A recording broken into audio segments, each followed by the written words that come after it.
What's going on, guys? And welcome back to another episode of Stereo Therapy. I'm your host, Lisa. You know, I've got my girl, Justine, here co-hosting this with me. And if you're new here, this is the show that showcases the importance of music and mental health. Before we get into our wonderful guests, which I'm sure you clicked on this, you're excited about it. We were really excited about this when we got it together. Let's take care of business. If you're enjoying the show just a little bit, go ahead and leave us a positive rating or review on any app you are listening to this right now, as well as give us a follow and subscribe to the show. It would really help support the show, and it means a lot. And we thank everybody that has done so. We honestly, when we started this thing, we thought nobody would listen. And here we are with so many subscribers. We truly appreciate you guys. Today on the show, Justine and I were joined by TJ. And of course, if you clicked on it, you saw I put his username on because I was like, you know what? That's where people know him from. But I'm really proud of this episode because I think it shows TJ as much more than who we see on the top 8 or his endless amazing content he posts. Although we love it, it's always cool to get to talk to people that we see all the time on Instagram and sort of get to know them a little more and get to have you guys that are listening to this know them and know they're much more than their content.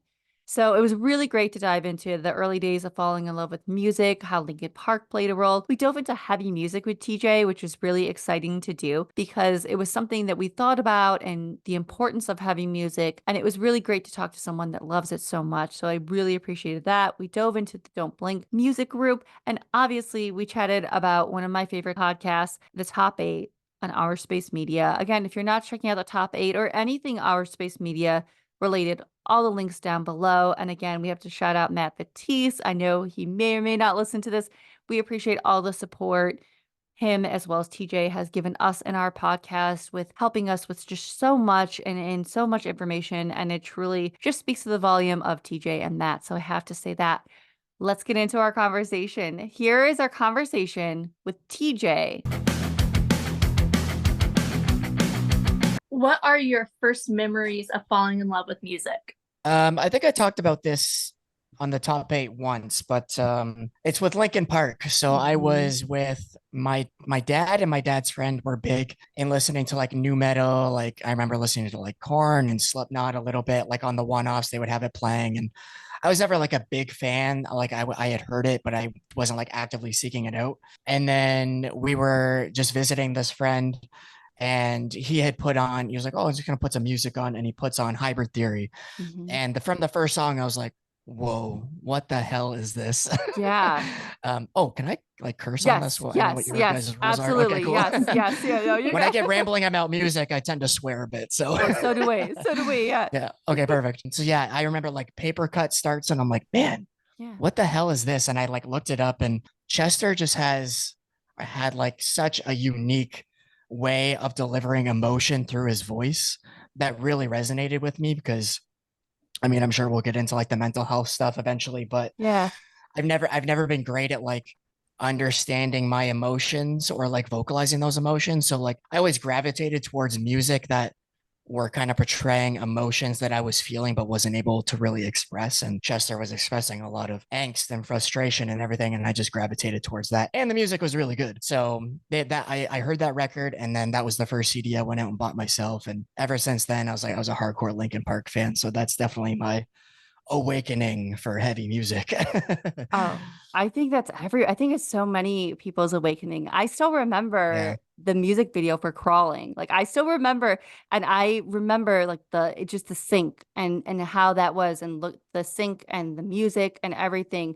And I think that Chester is just it's just so unfortunate that he's not here today because he was just I that know. figure. And anyone we talked to, whether it's Linkin Park, I think we just had Long Live Lights on, and they were talking about Linkin Park and Chester, and then there was another band too, and they were talking about Chester, and it's like They were a gateway band for oh so many people. For a Like lot I of think they people. were the stepping stone from, I don't know, you were listening to anything, like even people listening to like rap music because they had yeah that crossover of Mhm. rap and metal, and that basically like helping blow up new metal. Just an entry point for so many people. Them, and I think like Evanescence at the time was also a really big one because Amy Lee's voice was, like a goddess.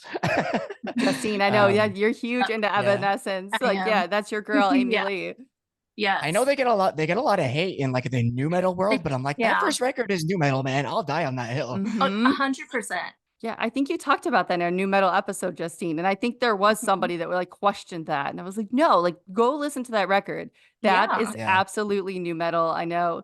Again, someone gave us about like the Deftones too. They're like, no, Deftones are new metal. I'm like, you know what? I'm not here to argue. I knew that was a scary one to put out, being Yeah. two girls talking new metal, talking that. Um, You're Same with gonna get some this. hate for sure. Oh, the worst was the Slipknot episode that we Oh put yeah. out because I was so excited about Name three that. songs. Not only it was what did they say? That's where the Poser podcast came Yeah, from. that's somebody called us a poster podcast. And No I was way, really? yes, and I Yeah. was just like, of course, Damn. and I was like, listen, I loved heavier music. I loved Corn. That was my little gateway into it. Nice. And I said I'm in love with them and love what they do. And Corey Taylor is huge in mental health. We can't not talk about Corey Yeah. Taylor. Like we can't. I know people have their opinions now, and I understand, and even Slipknot as a whole, but it was one of those things where I was like, Justine, we're gonna get torched, but let's just roll with it. Let's release it and see what happens. But Hey, it's um your opinion. You're allowed to have them. Like yeah. it is what it is. Like these are your guys' experiences. I never understood that whole, like I got tons of comments. I put out this post a little while ago that was like, oh, when you wear your favorite merch and nobody asks you to name three songs. Yes. And I got like a Mhm. million comments that were like, oh, try being a woman. I was like, I Um, know this is a problem for women. I'm just like poking fun at it. But like right. Yeah. it sucks that that's like the stigma. Like just because you're a woman, you can't enjoy heavy music. It makes no sense, especially with like how much more representation I think we have lately of Yeah. like women in heavy music, I think is just phenomenal. And I think it's hopefully will lessen that over time.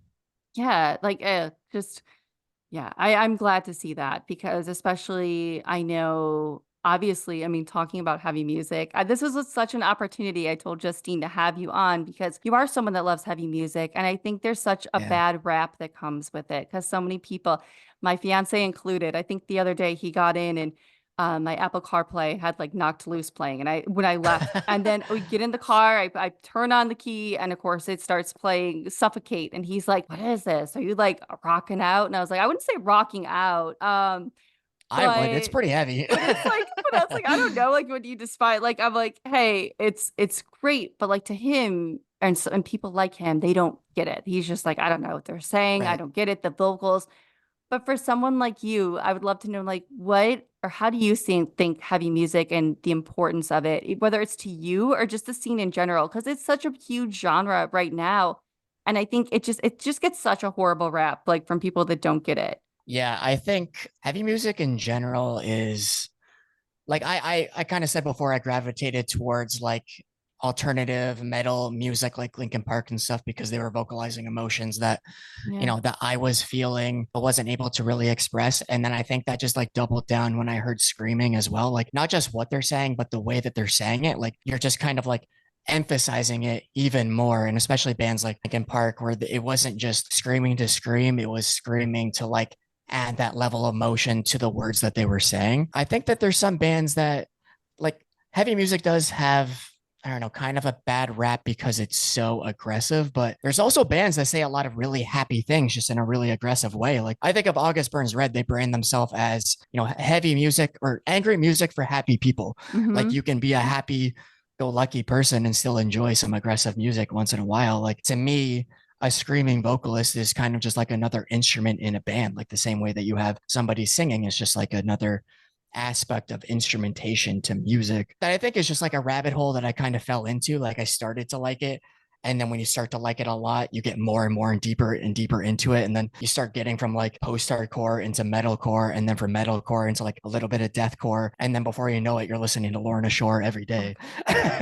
Justine, Like, how did this happen? that it's funny. Like, so it's like, oh my gosh, you described us because like growing up, it was the post-hardcore and then and then loving like Every Time I Die and then going Yeah. towards that. And then nowadays, like too, I absolutely love Will Ramos. And I'm like, Oh, I'm he's great. I'm more of like, that's what made me like, would I maybe years ago listen to Lorna Shore? I don't know, but something about him and the way he does it and his vocals in Mhm. his presence, I'm like, I absolutely would never have seen myself even like loving bands like Korn, Linkin Park, all that, Slipknot. I never would have seen that, but just seeing that now, and we were both talking, I was like, he is hands down the bucket list to ever like be in a room Yeah. with and talk to. And it's odd because he literally, I think 40 minutes from me, he does like the race car driving, all that, and the racing. Oh, And nice. it's literally, I looked up Elizabethtown. I'm like, that's 40 minutes from me. I'm like, I don't want to be the creeper,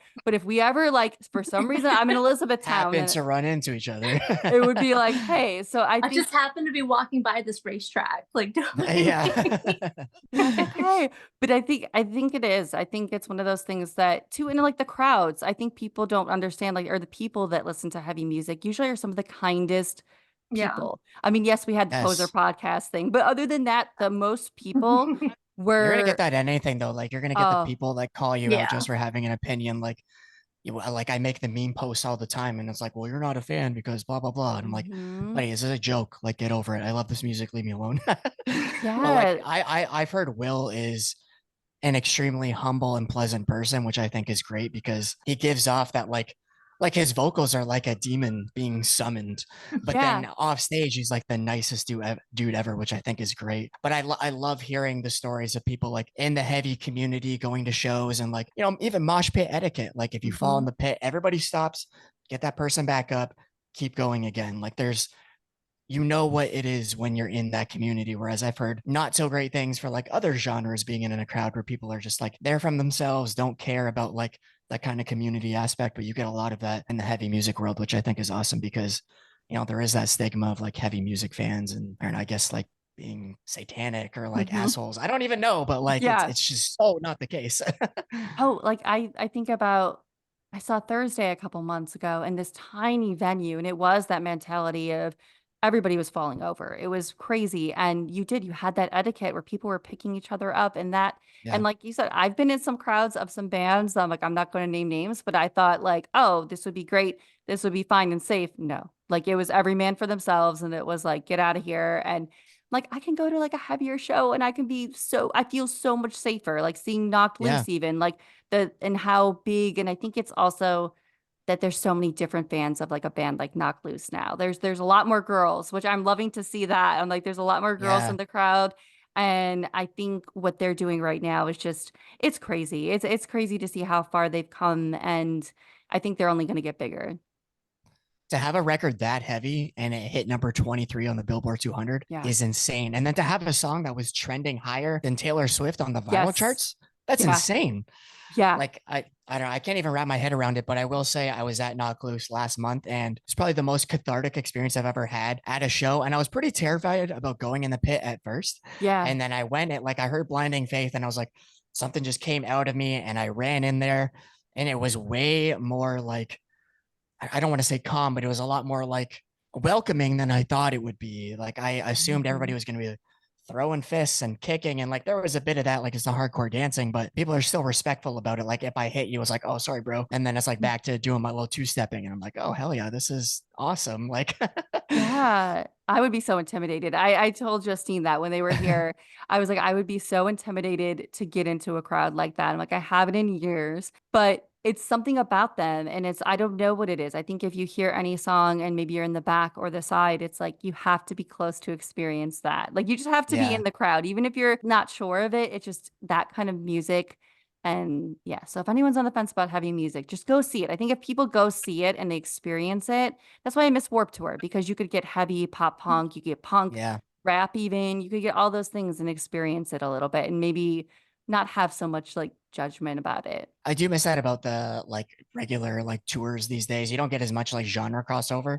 Like it No. very rarely do you get like a metalcore band touring with like a pop punk band. I mean, last night was a good example because A Day to Remember kind of bridged those gaps like perfectly. So you get like the story so far who's just straight pop punk essentially, and then you get like A Day to Remember coming out to Second Sucks or Sticks and Bricks, and I'm like ready to throw hands. So that I'm like I kind of miss this Hmm. about Warp Tour, but I you kind of get it in pieces, but not as much. So we need to bring it back. I see like they recently announced Mayhem Fest. They're doing like a one-off show this year, and then I think they're talking about doing like a full lineup next year, but I think that's mostly heavier music too. So I don't know. Yeah. So we just got to bring it back, guys. We got to bring these tours. I still am so jealous you got to see that tour because, like, again, 4 years strong, the stories so far, A Day to Remember, all that. And And like we were talking about it even a little bit before we had started, but obviously you're a big fan of A Day to Yeah. Remember, and we would love to just let you just talk about how they made an impact on you and the scene in general.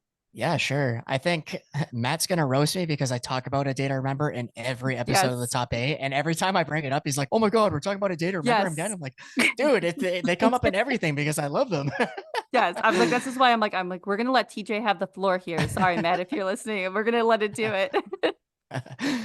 I mean, they were that like crossover band because I was like a big pop punk kid in like the early 2000s. Like grew up on like Blink 182 and Sum 41 and Simple Plan and everything. And then I could never really get into like full screaming music. Like I like Linkin Park and some new metal, but it wasn't like full screaming. Like it wasn't like an Under Oath where they're, screaming every song. Mhm. And then A Day to Remember's Homesick was like that pivot point for me where they bridged the gap between pop punk and metalcore. I really started to appreciate the screaming. And then I was able to go back and really start getting into post-hardcore and metalcore. Like I remember even hearing Bring Me the Horizon Suicide Season for the first time in 2008 or whenever that record came out. And I was like, this really isn't for me. And then after like A Day to Remember caused that like switch for me, and I went back and I was like, oh yeah, this is sick. Mhm.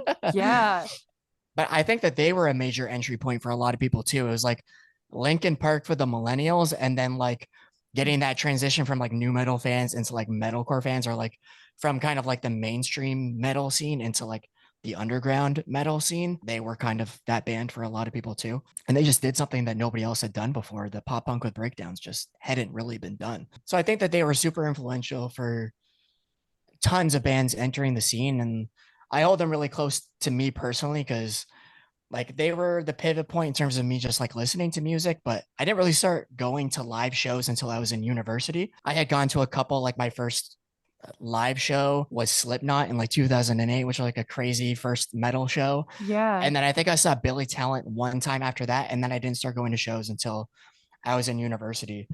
And I basically met this guy in first year, and we discovered that we both loved A Day to Remember. We're like, oh man, they're playing like here. And we ended up seeing them, I think 4 or 5 times in the span of like 2 years together. And I ended up getting a tattoo dedicated to like our time seeing them together. So it's like the homesick art. And in the art, there's like a little sign. And I kind of like customized the sign for like the dates that him and I had gone to see them. So now it's just like when I think or when I listen to those records now, I'm like reminded of these awesome times that we had together. So they're just a really special band to me for a multitude of reasons. It's so interesting. You kind of brought that up with like the Millennials, Linkin Park, and then I think the band I had on Midnight Lights, they're huge. I almost said Every Time I Die. Oh my God. A Day to Remember. Um, somebody would torture me for that, but A Day to Remember. And they were talking about that. That was their first real, just so much. And then there was another band on too that was their first real dive into, I really relate to this. What is this? I love this. And now it's my gateway into so many different things. And I'm like, I guess I just didn't think about that because I love Day to Remember. But like Right. being, I guess older than some of these like bands I have on, like, wow, I guess I didn't think about that and how important, even if people don't like A Day to Remember, how important they truly are to this generation that's coming up. Everyone you probably see on TikTok, whatever, it's A Day to Remember and why this tour is selling out. Like people are Yeah. so, and this band literally is like, I said, who do you want to see at forecourt? They're like, A Day to Remember. Everybody said A Day to Remember. Yeah. That's who they wanted to see. And I get it. Like I understand. And they're so important. 100%. I think like even now, if I'm like pitching bands to outlets and stuff and they are like even close to easycore, I'm like, for fans of A Day to Remember, because Yeah. everybody knows the name. Like it's such an easy pull for that sort of stuff. And I mean, you can see it at their shows that they bring such a wide audience too. Like they could bring out For Your Strong and The Story So Far and people are happy. They could bring out August Burns Red and Atreyu or some like random Hmm. metalcore band.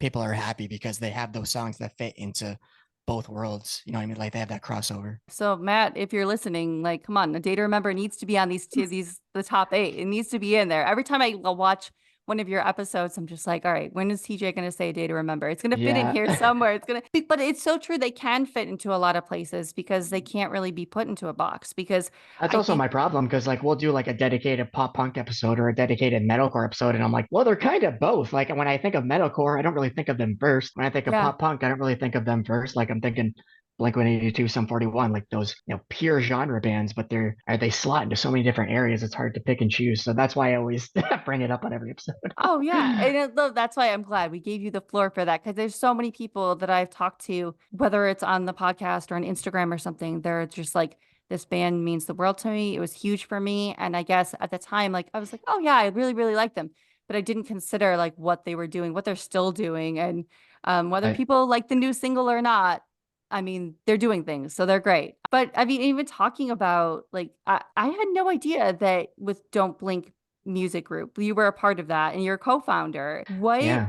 What brought you to that? Because that seems really cool. Like I was looking at like what you guys do and what you guys offer, and I think it's really cool for young artists to have something like that. Yeah, for sure. It kind of starts with like my entry into the music industry. So I started my PhD in 2018, I think it was. And that's when I started writing articles, like press and news articles for Yeah, this media outlet called Scene Daddy. It's like a meme page. yeah, They're getting into like news stuff. And I, by the first like 3, 4 months, I had written half of the content on the entire website because I was just like so passionate about like everything. I was like, oh, I gotta write about this. I gotta write about this.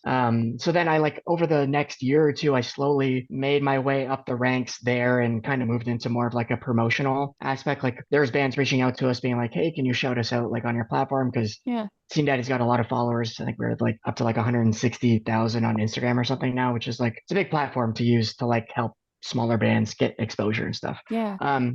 So I started doing that, and then I had done a promotion for this guy Colin who was in this band Promise Game, and he was like, "Man, you're really good at this. Like, I want to start booking shows for bands because he was a booking agent for like one venue, and he's like, I want to take this big picture, start booking tours for bands like all over the U.S. And I kind of want somebody to come in on it with me to like kind of offer varied services. And I was like, well, I kind of always wanted to get into like press and publicity. Mm-hmm. So we started kind of doing like a double venture business where, bands could come to us for booking shows.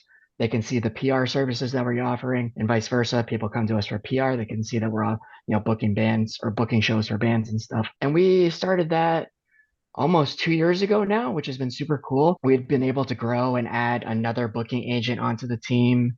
We have another publicist as well. So she's been doing a lot of the PR at this point. I had like 4 or 5 clients that I was working with kind of primarily, and then everybody else I was kind of like sending to her, and we're in talks with some other people about joining the team too. So it's kind of cool to see where it's come in the last, couple of years. So Yeah, what a cool way to take like something you're passionate about, because back in the day, I did like a little music blog. That's how I got started. I mean, it didn't go anywhere. There was nobody like, luckily if like my friends read it, but that's so cool. I like something you're passionate about has brought you to this. And like now you're out yeah, there and doing that and impacting artists that need something like that. Because I think nowadays it is a very DIY thing. I talk to so many bands that are like the band Roderick we had on, and they were like, the hardest thing is sometimes getting noticed and getting out there and yeah. affording things. And like, what do you do? Like, how do you, and I think, and they were great guys. And I was like, this sucks that like young bands have to go through this. And what a great way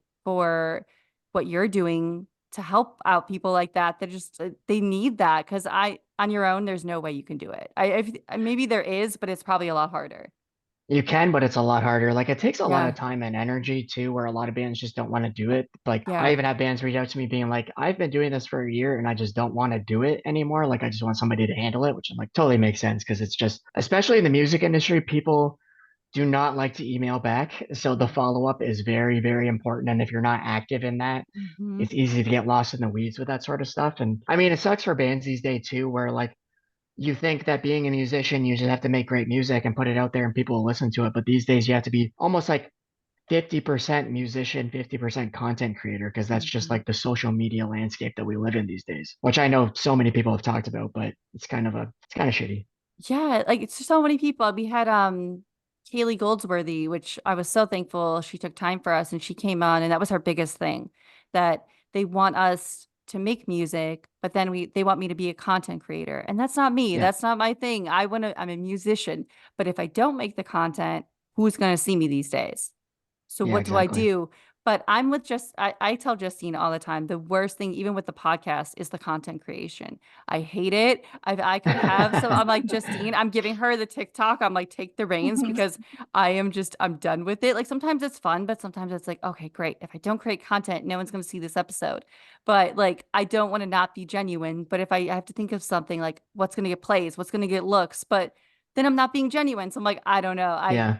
I hate it. I absolutely hate it. So I appreciate like when I see yours and Matt's and other people and that are just killing it with their content. I'm like, I can't. I'm in the 200 view club. That's me. Honestly, content creation is super tough. I definitely learned from the other guy that runs Scene Daddy with me. He's kind of like the meme expert, and he basically built Scene Daddy off of memes. So I've gotten to know like how to make effective memes from him and kind of translated that into my own personal content. So turning just like a personal video into a meme and have it perform decent enough. But I mean, it's a different game with like a podcast too. Obviously, we know that with our space Yeah. as well. Like you have to have a different approach to it.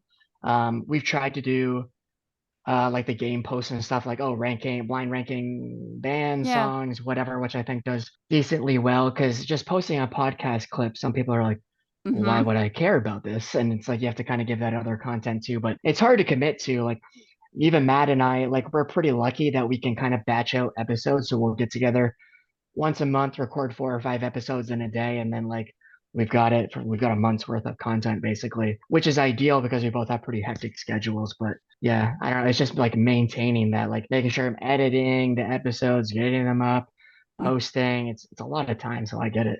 Yeah, no, I mean, even talking about our space, I wanted to bring that up. And then the top eight, which I listen every week, I Thank love you. it. I think it's really, really great. And it's one of those things that I think it's really cool. Like, what made you and Matt decide to kind of team up and do that? Because I love the like how it is, like especially with like the 2010 pop punk.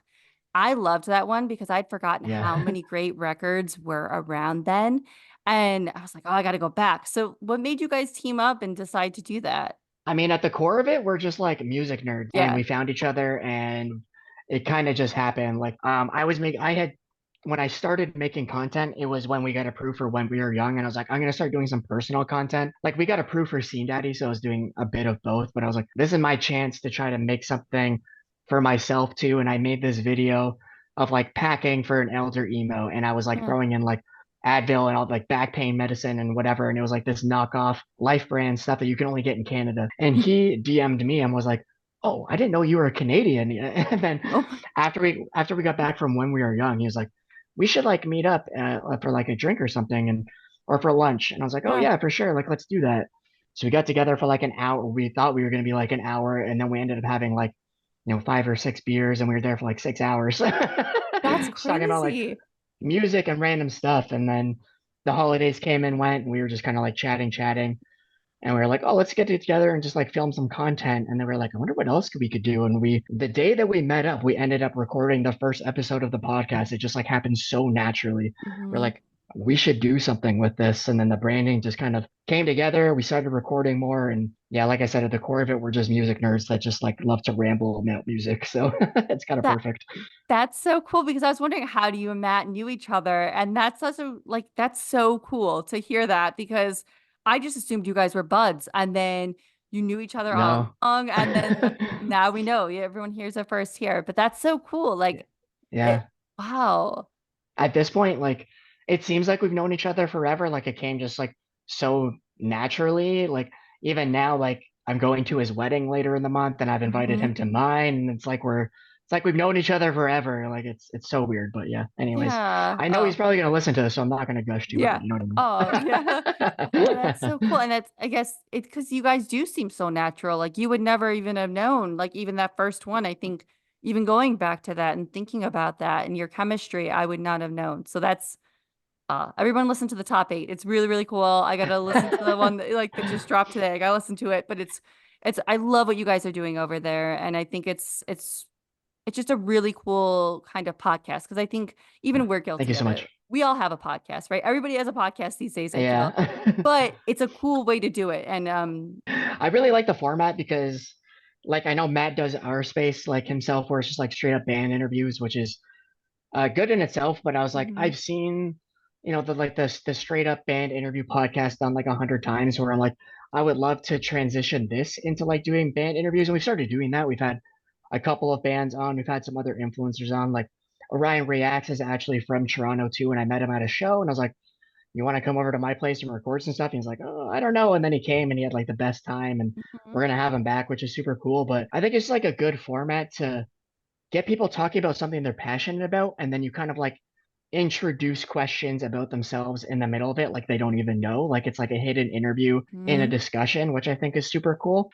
So I'd love to do more like bigger artist interviews, and that's kind of my goal with it. So I mean, hopefully Matt's on the same page, but that's where I see it going. Because I was gonna ask you, so I'll just go and I know. Sorry, Justine. I'm like, I gotta go ask this, but what if you could have anyone on, say, whether it was a bigger person, a bigger guest on, who would be some of those bucket list people? Oh yeah, that's a tough question. I gotta throw it back. Jeremy McKinnon from A Day to Remember. That's Oh, a 1,000%. pinnacle guest for me for sure. Yeah. Um, like other bands that I just like idolize. Like I'm a massive Ice Nine Kills fan, so I actually got to interview Ricky, who's the guitarist from Ice Nine Kills, at Sick New World, which was just like a crazy experience. Like I remember being backstage with him, and I'm just like, just be cool, just be Yeah. cool. Yeah. But I'd love to have their vocalist on too, Spencer, who Hmm. I love his voice. He's like he has like a very theatrical voice, but it's mixing horror music or horror movies with metalcore music. I'm like, in the Venn diagram of things that people care about, I am at the epicenter of that. So Hmm. them for sure. Gerard Way for My Chemical Romance would be a massive one. I would love that. Hmm.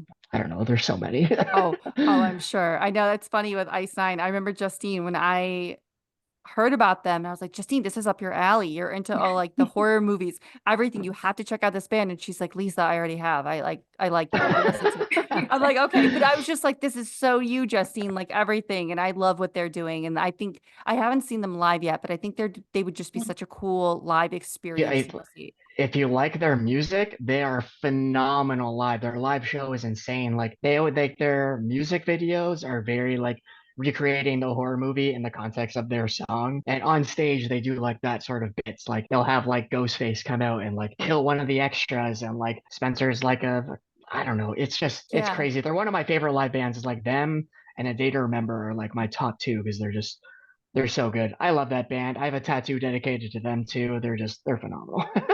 So, all right, Spencer, listen, Spencer, if you're listening to this somehow, you got to Yeah, come on the if you're top eight. listening, You got to come make it on. happen. But go ahead, Justine. I'm like, I got to ask this. So, how has music made an impact on your mental health? Like, how has it helped you during hard times? That's a good question. I think I kind of turn to music to almost like regulate my mood. It's kind of a weird thing. Like if I'm feeling down, I can pick myself right back up by listening to something heavy or even like going back and listening to like an old Blink record that I just have like associated with, you know, good times, whatever. So I think I really use music and especially live music to really like deal with my mental health. Like I keep a lot of things bottled up, which obviously isn't a good thing to do. But I feel like at live shows I can really kind of let loose and let out all that pent up whatever frustration, even happiness, like just like Mhm. elation, just be able to express that in a certain kind of way. I turn to music for a lot of that. I think like I'm very fortunate to also be working in a lab where I can just like wear headphones all day long. So I'm just like music nonstop all the time. So I just use it kind of as like a crutch almost, which maybe isn't a good thing, but No, but I know I can relate to that a lot where even if it's whether it's because some people maybe associate it just with like getting them through a difficult or maybe bad mood, but like what you were saying, even like elation, like feeling like I think about like when I go to a show and it's just that moment when all like the lights are off and the band comes on, you just get that feeling of seeing a live show. Like that's why I said I'm just gonna have to bite the bullet next week and go see this A Day to Remember yeah. because I need that like mentally and like even hearing you say that was like I need that mentally. It's been since April since I've been to a concert. I need to go Right. like and have that and I think even me, I use it as a crutch too sometimes where I'm like, oh, but it's like we were talking about Blink the other day for Justine. That's her big comfort band, right? Like Yep. you love them Mhm. so much. I do. Yeah, I'm definitely one of those that uses music to regulate. I don't think it's a bad thing by any means. For me, I'm autistic and I deal with alexithymia, which means I have trouble understanding my emotions and in my body and what they are. And music has helped me communicate better, but Yeah, also, like you said, like regulate. Like it helps me to understand what I'm feeling and why I'm feeling it, because then I'll channel it with the music that's actually describing it better. So it's definitely not 100%. necessarily a bad thing. It's can be Yeah, I super think helpful. that's kind of what I was getting at with like when I first found Linkin Park. Like I was always really, when it comes to mental health, I definitely fall into the pitfall of, that kind of like, there was always that stigma of men talking about their emotions is like, yeah, it's bad. And like I've gotten away Mhm. from that recently, but growing up, I definitely fell victim to that. I was really bad for kind of turning down my own emotions, like being like, I am feeling frustrated, I am feeling angry, but I can't really understand why. And then I'd be like, okay, well, if I can't understand why, you shouldn't be feeling that kind of way. Like, what are you angry about? So I was bad for like shutting down my own emotions. So I think that's why I really turned to like that aggressive kind of like emotional music in general, to be like, you can vocalize something that maybe I'm unable to right now. And that just like, and now that's very like a nostalgia music for me too. Like, I don't know, turning to that for in a time of need or a time of comfort. So to go back to that and being like, oh, you helped me in this time is very, I don't know, powerful now. Yeah, like I think so many can relate to that. And that's why like we love when we can have people like you or like I get a band of like a bunch of dudes and I'm like, yes, like even like cuz male mental health has such a stigma For sure. and it's so hard and it's like for whatever reason we've been so lucky with like people like you, Matt and other bands coming on that are like, yeah, I want to have that conversation of how music has helped me and process those emotions and been there and through my mental health and I think that's really cool. And I think so many people are gonna relate to that. Yeah, I mean, I hope so. I think that's always the point with, especially something that like you guys are doing, like mental health and music. Obviously, bringing attention to mental health in general, but I think that there has always been that stigma of men expressing their emotions, and I think we're definitely progressing away from that. There's a lot of mental health advocates, especially in the music scene. They're like, it's okay to not be okay, or it's okay to talk about how you're feeling, and it's definitely helped me for sure. Like we were wanting to ask you, like if there's any artists that you are seeing that are using their platform, whether it's like a big band or a small band, like anybody you'd want to highlight.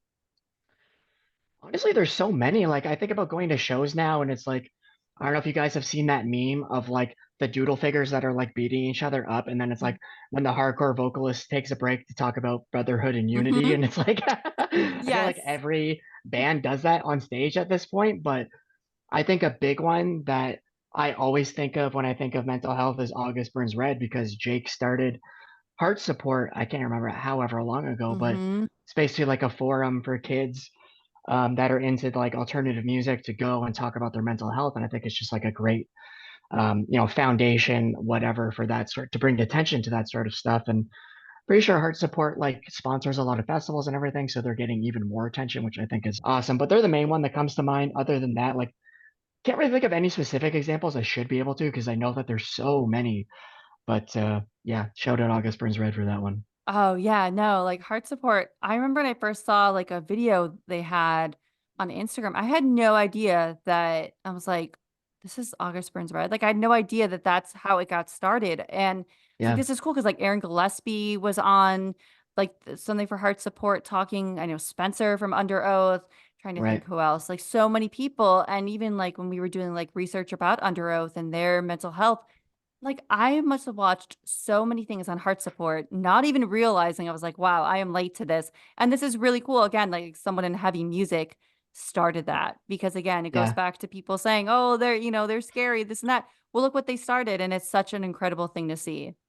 for sure. I think that also has to do with like they kind of have like Christian roots. Like I know August Burns Red and Under Oath were like kind of Christian metalcore, post-hardcore Yeah. bands. So I think they kind of just like found each other through that. But I can imagine Under Oath went through a lot of tribulations with that because they kind of pivoted away from the religious aspect of their band. So I'm sure they dealt with a crazy amount of hate, negativity, and everything. So I think Heart Support is probably like a perfect platform for them.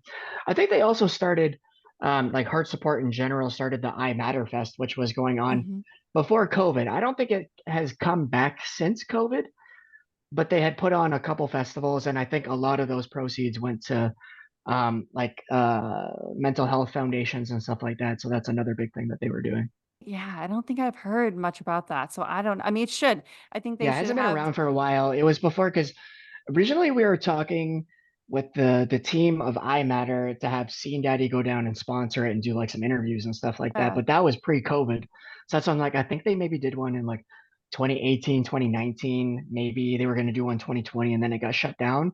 And then I don't think they've come back since. But Oh, anyways, yeah, man. And again, if anyone's listening out there, like bring it back. We need that. We need like I yeah, for always think sure. it's really cool to see at the festivals. Like I know Hope for the Day is big at festivals and they have a bunch of things out there, but I would like to see more of that because this again goes back to Warped Tour. They had all those booths of like different organizations and I think more fest. I hope they're still doing that. I don't can't even think the last time I've been to a festival, which is so sad to say. Like I Yeah. maybe it does exist and someone's going to say, yeah, it does exist. But for you, I would love to know besides music, what do you do to keep your mental health in check? Whether it's like a lot of people like exercise, a lot of people say they, just get outside. Like that's their big thing too. Yeah. Like the sunlight. Like what do you turn to? Yeah, I would like to say exercise. I've had a gym membership for, almost a year now, and I think I've been to the gym maybe 5 times. Yeah, So I feel you. I feel I'm you. not that guy.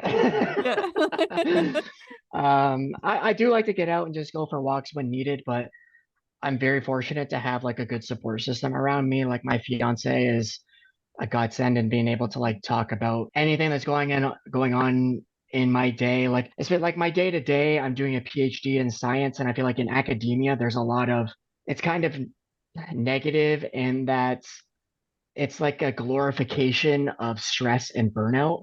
Like you're not Mhm. working hard enough unless if you're burnt out. And then I'm sure that happens in other industries, but it's really bad in academia.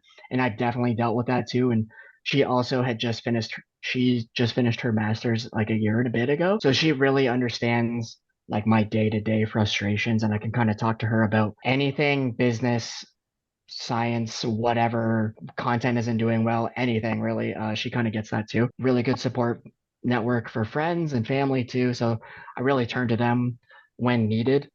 Um, Outside of that, it's just, yeah, I don't know. I like to go for walks, like you mentioned, and just like Mhm. blast the music and just you could calm down sometimes. I'm also really big in like I love golf, but like I live downtown Toronto, so I can't really get to many golf courses. So I've been playing a lot of virtual reality golf, and that's kind of been my new thing. So I don't know, it kind of helps me like not think about my work and stress and just kind of do that. So something super random, but yeah.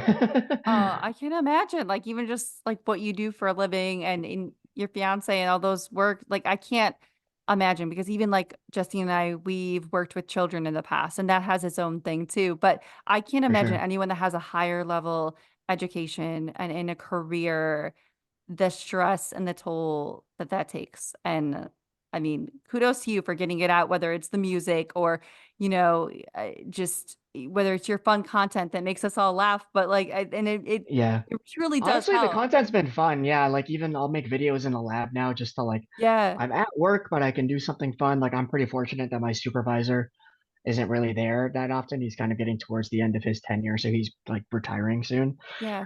So I'm gonna be graduating soon, so I kind of have free reign in like what I do on a day-to-day basis, which is cool because I feel like there isn't a lot of like pop punk or metal content creators that are also working in a lab. So I've had a lot of people message me being like, oh, like what do you do in the lab? I guess there's a lot of Yeah. people in sciences that are also like into alternative music, which has been super cool to kind of connect with people on that level. So yeah. Oh, just even thinking when you said that, I'm like that I think it was Avril Lavigne. There was something you did with Yeah, Avril yeah. Lavigne. I was like, that is so And cool. the dry ice. Yes, I Yeah. was like, yeah, I was gonna say smoke, so now I know that's dry ice. Me and my science, I know, Yeah. like, but oh my gosh, this has been so great, and we don't want to keep you too long, but like seriously, this has been so great to be able to connect and everything. And before we let you go, I want to know what else is on the way with the top eight. Anything you can talk about? We know your bucket list, people, which Yeah. hopefully one day that happens. But anything cool you guys are working on? I mean, just in general, like we just started technically like Yeah. 3 months ago, and we've been able to grow it already to a pretty decent following, which has been like really cool that people are connecting with it. I know like we've been doing like the fun polls and stuff that people Mhm. have loved, and we're definitely gonna keep Yes. doing those sort of things because people tend to like that. In terms of like interviews and things like that, I would love to get into doing more like in-person interviews with bigger bands. That's Mhm. obviously a dream, but that all comes with time. Like right now we're just kind of in a we're just gonna grow, keep doing what we're doing. Hopefully people resonate with it, and we'll just kind of see what it becomes. See what it becomes. Thank you Yes. guys for having me on. And like honestly, any chance for me to nerd out about music, I'm gonna take it. So I Yeah. appreciate the invite. Oh my gosh, absolutely. Like I said, before you'd messaged me, I thought about it. I was like, but again, it's always like, do you ask? Like, what if they don't? And then you're like, honestly, Yeah. I was like, all right, this is perfect. He messaged me, we're talking, we're going to set it up. So, oh my I gosh. was But like, we had chatted enough times. I was like, let's do it an official chat yeah, here. there we go. We got it. But oh my Yeah. gosh, have a great rest of your day. And I'll let you know. I know I'll push this one out because I'm like, I loved this conversation. I appreciate you so much. And all right, guys, that was our conversation with TJ. Again, we can't thank TJ enough for taking time out of his day to talk to us. It was so cool to connect with him because, again, I've seen him on Instagram for so long and loved his content and obviously listened to him every week with the top 8. So it was really cool to get to connect with him and get to know him and also show you guys, again, he's much more than his content. So we really enjoyed our conversation with TJ, and I felt like it could have gone on a lot longer, but you got to let everybody live their day.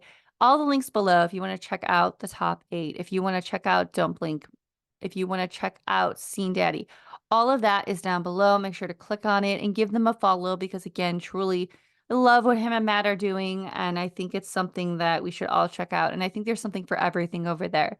As for Justine and I would normally say we are back next week. We're going to take a little week break because there's just a lot going on with the podcast, and I want to give it the proper time it needs. A lot of great conversations are headed your way, but we're taking like a week. So enjoy this one, soak it up, go listen to the top 8 instead.